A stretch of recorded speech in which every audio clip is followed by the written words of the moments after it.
আজ সকালে গোছগাছ করার কিছু কাজ করতে করতে তোমাদের একটা খুব সুন্দর স্ন্যাক্স দেখাবো। এগের ওপর এগ দিয়েই হয়েছে স্ন্যাক্সটা, ভীষণ সুন্দর। তো তার সাথে আমি এসপ্রেসো কফিটাও বানিয়েছি, তোমাদের সেই ভিডিওটা দেখাবো, শেয়ার করছি। তো এখন আমি কিছুক্ষণ একটুখানি কাজ করে নিয়ে আমি ধীরে ধীরে তোমাদের দেখাচ্ছি। আর এই দেখো আমার মাধবীলতা গাছটা এখনো ছোট আছে, গাছটা আস্তে আস্তে বড় হয়ে লতিয়ে যাবে, তখন ফুল ফুটবে, তোমাদের দেখাবো। তো চলো এবার তোমাদের ভিডিওটা দেখাই।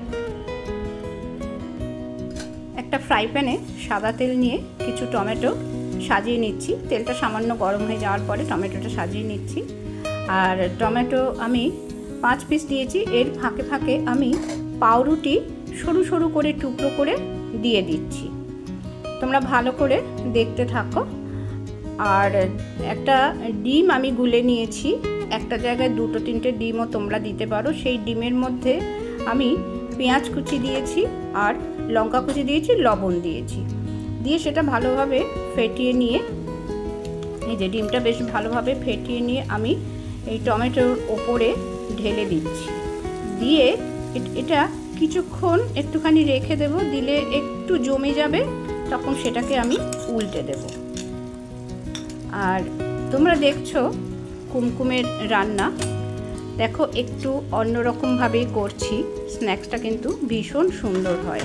তোমরা কিন্তু অতি অবশ্যই একদিন বাড়িতে তৈরি করে দেখো।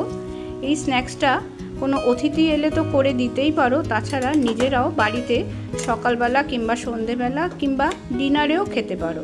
ভীষণ সুন্দর টেস্ট হয়। এর সাথে তোমরা শসা কুচিও নিয়ে নিতে পারো, বা আলাদা করে একটু টমেটো কুচিও নিতে পারো, চাট মশলাও দিয়ে নিতে পারো।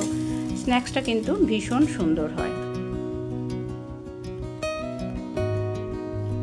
এবার দেখো 1 পিস টমেটো আর 1 পিস পাউরুটি একসাথে করে নিয়ে কেটে নিয়ে সেটা তোমরা একটু সসের সাহায্যে খেয়ে নেবে।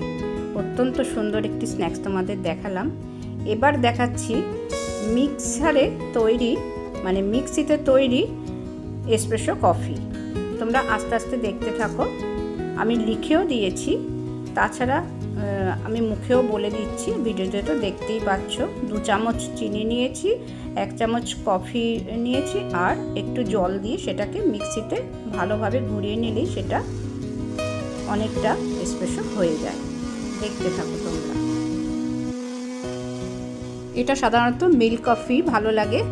আগে থাকতে একটা গ্লাসে দুধটা গুলে রেখে দেবে, তার ওপরে এই কফিটাকে ঢেলে নেবে।